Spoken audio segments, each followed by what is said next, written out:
Apple গাছ থেকে কুল পাড়া হয়ে গেল, এবার হচ্ছে খাওয়ার পাড়াই দেখো। এবার দেখতে পারবে খুব সুন্দরভাবে।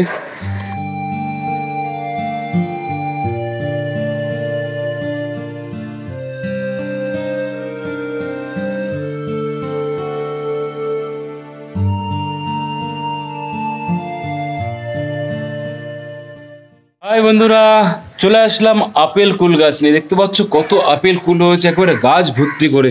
গত বছর দেখিয়েছিলাম এই গাছে কিন্তু 3টে হয়েছিল, এবার কিন্তু অলরেডি 13টা কুল হয়ে গেছে। দেখতে পাচ্ছ কত একেবারে, আর তো একটা পেকে লাল হয়ে গেছে। তো এই 13টা কিন্তু 30টা হতে পারতো। তোমাদের দেখিয়েছিলাম এর আগে যে অ্যাসিড বৃষ্টি হয়েছে, যার জন্য একটু কমই হয়েছে। গাছটা দেখো, গাছটা কিন্তু খুব একটা বড় হয়নি, মানে বড় করা হয়নি। একটু বড় হলে কিন্তু অনেক কুল হতে পারতো আর কি। তো এবার কিন্তু সাইজটা বেশ ভালোই হয়েছে, গত বছরের মতনই হয়েছে অন্তত এই কুলটা আর কি। বাদ বাকি এই কুলগুলো একটু ছোট হয়েছে, পেকে গেছে আর কি। তো আমরা ঢেকে রেখেছিলাম, কাঠবিড়ালির প্রচণ্ড উৎপাত এখানে। কাঠবিড়ালি কিন্তু এসে অলরেডি অনেকগুলো কুল খেয়ে নিয়েছে আর কি, নাহলে কিন্তু বেশ অনেকগুলোই হতো আর কি।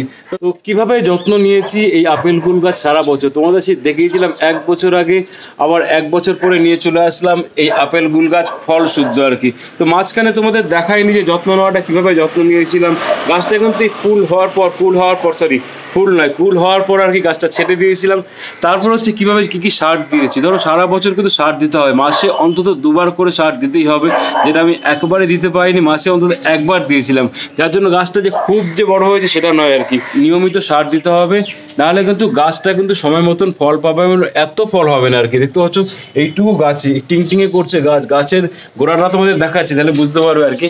এ দেখো গাছের গোড়া দেখো, দেখতে পাচ্ছ গাছের গোড়া, গাছের গোড়া দেখতে, এই হচ্ছে গাছের গোড়া, এই যে এটা, এই গাছের গোড়া, এইখানে এইটুকু গাছের মধ্যে আর কত কুল হতে পারে আর কি। এবার হচ্ছে কুলটা ছেঁড়ার পালা। দেখতে পাচ্ছ অনেকগুলোই কুল হয়েছে, এগুলো এখন পাকেনি ঠিক মতন, কিন্তু যেটা পেকে লাল হয়ে গেছে সেটা এখন পারবো। এবং তার আগে একটুখানি আমি এটাকে ধুয়ে নেবো আর কি, যে কোনো ফল গাছ থেকে পাওয়ার পর একটু ধোয়া উচিত। আপেল গাছ থেকে কুল পাড়া হয়ে গেল, এবার হচ্ছে খাওয়ার পালাই দেখো। এবার দেখতে পারবে খুব সুন্দরভাবে। হ্যাঁ, কি হলো রেজাল্টটা বুঝতে পারছো, পোকা হয়েছে, বোঝাই যাচ্ছিল ওখান দিয়ে যে পোকা পোকা ফুটো ফুটো হয়ে গেছে। একটা আশঙ্কায় ছিলাম যে পোকা হতে পারে, সেই পোকাই হয়েছে। তো এটা কিন্তু খাওয়া যাবে না এই মুহূর্তে। আর দেখছি আর অন্য কোনো কুল পেরে খাওয়া যায় কি না। এই আরেকটা আছে, এটাকে এবার দেখি, এটাকে পেরে তারা একটু ধুয়ে নিতে হবে আর কি কুলটাকে। যাই হোক, প্রথম কুলটা মিস গেল আর কি। ঠিক আছে, এগুলো হয় আর কি, এটা নিয়ে কোনো আফসোসের ব্যাপার নেই। আরেকটা কুল পারলাম, এটা দেখা যাক কি হয় আর কি। এটাও একটু ফুটো ফুটো আছে। হ্যাঁ, এবার কিন্তু পোকা হচ্ছে গাছের মধ্যে আর কি। তবে এটা কি পোকা না, এটা পোকা নয়, সরি, এটা কিন্তু পোকা নয়। এটা পোকা নয়, এটা কিন্তু ভেতরে লাল হয়ে গেছে আর কি। বাহ, মনে হচ্ছে একেবারে সরস্বতী পূজার সময় কুল খেলে যেরকম টেস্ট হয় ঠিক সেম। এটা ঠিক আছে।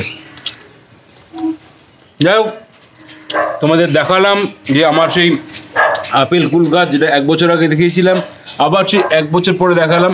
এবার 13টা হয়েছে, গত বছর হয়েছে 3টে, এবার 13টা। আশা করি সামনের বছর আরও অনেক বেশি হবে, আরও ভালো মতন যত্ন নিতে পারবো।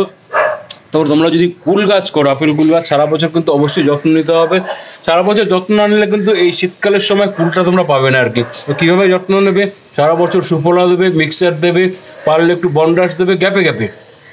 তারপরে কি দেবে, যখনই শীতটা একটু শুরু হবে পুজোর সময় থেকে, সর্ষে কুল ভেজানো সার দেবে আর কি। এই হচ্ছে দেখালাম তোমাদের আমার আপেল কুল গাছের থেকে একেবারে আপেল কুল খেলাম, পারলাম। যদি ভিডিওটি ভালো লেগে থাকে অবশ্যই লাইক, শেয়ার, সাবস্ক্রাইব এবং কমেন্টস করবে। আজকের মতো বিদায় নিচ্ছি, ভালো থেকো। থ্যাংক ইউ সো মাচ ভিডিওটি দেখার জন্য।